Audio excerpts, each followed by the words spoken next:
Hi, this is John, your Gray Market print guru, and I'm going to walk you through the process for ordering prints just to make it a little bit easier and more seamless. There's a lot of buttons, and if you don't know exactly what they go to, it can be a little bit tricky. Plus, at the end of this, I'll have a discount code that you can use to save some money. All right, let's just jump on in. The first thing we want to do is upload our photos. We've got our image uploader here, and all we have to do is go to our Finder window, and we can drag and drop a photo in. It's pretty quick, but with larger photos, it might take a little longer.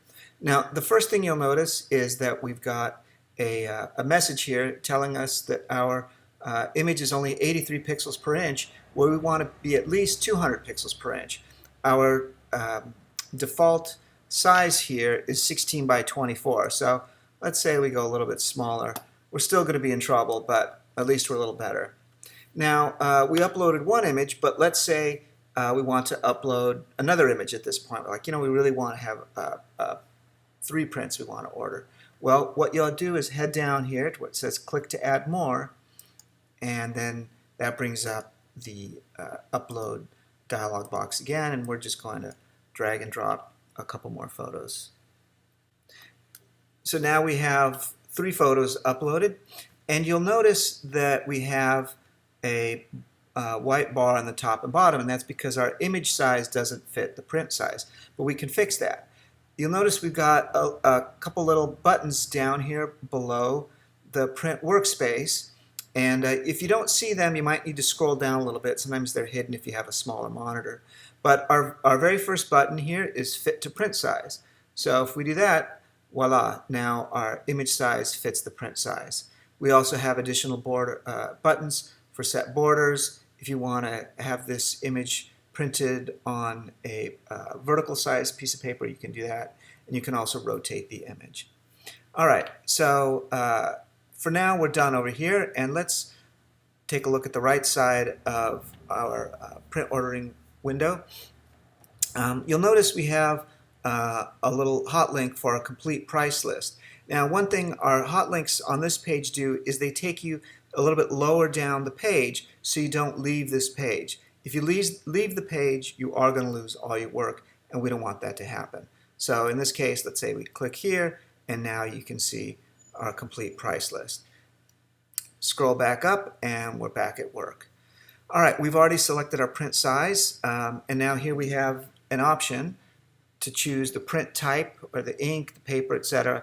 If you want to learn more about exactly what it is that you're ordering, you can click on the menu title or the little Learn More button, and it'll take you further down the page where we have information to hopefully answer all your questions.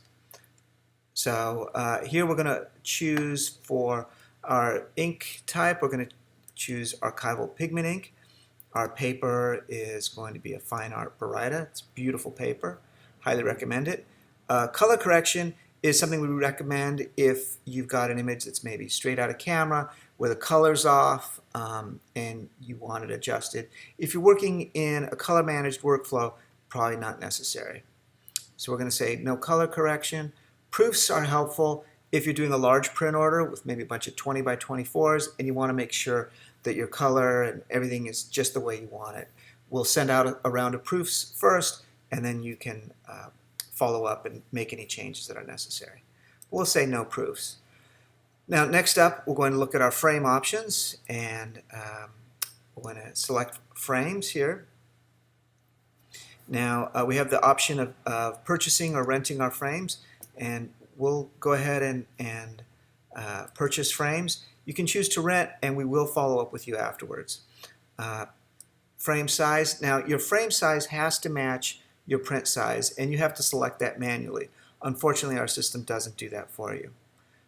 So we got that matching. Now we're going to choose an option, and let's go with our rustic option. And if you want to see our different frame styles, again, just click on the menu title, and you can see them all right there. So now what we want to do is we've got our frame selected, but you know what? We want more of a border here. So we can go to Set Borders, and let's say we want a 1.5 inch border on 11 by 14, and now all of the prints will have a 1.5 inch border.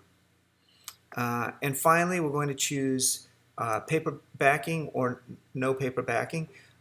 In this case, you want paper backing if it's for a client, it's going to sit on a client's wall. But if you're doing a gallery show where you might be swapping images in and out, then it's best to just not select the backing, or to select no backing. Now you'll notice if we don't choose all the options, you have a little message here that says please choose product options. Once you've chosen everything, then it'll disappear and you can add to cart. So if you see that, it means something's missing. Finally, you'll see here's a little quantity dialog with a button. However, the up and down arrows don't work. This 3 here just refers to the 3 images that we have in our queue. If you want to have multiple copies of the same image, what you'll need to do is upload multiple copies of that image. So if, let's say you want 5 copies of one print, you are going to have to manually upload that same digital file 5 times. That's just the way our system works. Sorry about that. Okay, now we're ready to go. We're going to add to cart, and that's pretty much it. We've got all our images here and our frames. So hopefully that helped you. Thanks a lot for watching, and as I promised, here's your discount code.